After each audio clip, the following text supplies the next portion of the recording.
I'll give you guys a few truths about fitness, and I'm just going to be honest about them. They're not things you guys want to hear, or they may be things you guys want to hear. But my goal is to help you guys, not tell you things you want to hear. If you are not getting more muscle, or you're not gaining weight, then you're not lifting enough weight. You're not progressing on getting stronger. If you have to deadlift 500 pounds to look like a guy who can only deadlift 300 pounds, then do it. If you have to lift the entire weight stack with good form on any exercise machine compared to a guy who looks like he lifts but uses half the amount of weight, then go for it. Another truth, exercise is supposed to be challenging. It's supposed to be uncomfortable. It doesn't mean you do that on your first session if you're a beginner. You got to work up towards it. So does that mean you have to start off easy for a few months or even a couple weeks and then gradually increase the intensity, make it more challenging? I know there's some people who have health conditions that prevents them from lifting or exercising with high intensity, but with the help of a good trainer or a good doctor who knows about exercise, they can help you work up towards a challenging exercise and eventually get rid of the health problems that you can push beyond it. Okay, third truth.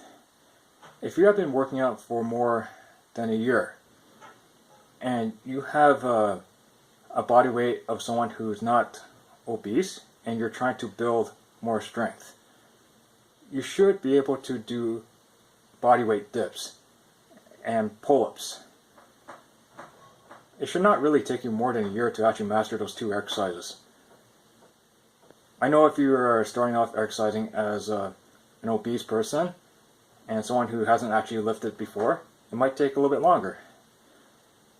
But if you've been working out for more than a year and you're someone who weighs like under 200 pounds and you're over like 5 feet 8 and you still can't do a pull-up, then something's wrong with your program.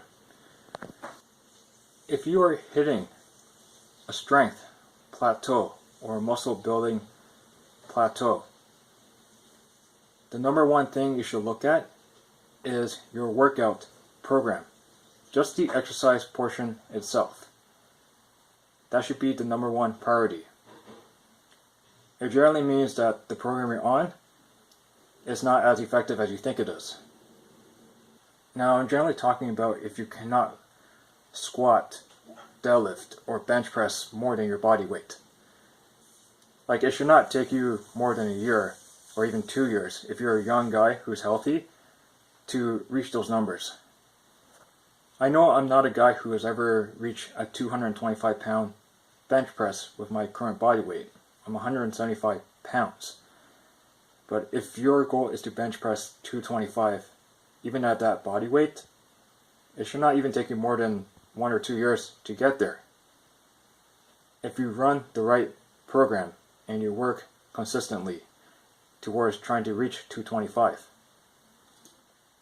But my goal is not to bench press 225, so I wouldn't be the right trainer to talk to about how to get there. Nutrition with real food will always be number one when it comes to how much body fat you're going to store and your hormonal profile. Exercise also alters your hormonal profile too, but you really need food to give yourself the energy to do your workouts. You really need food to feed the muscles, and you need food to alter the hormones.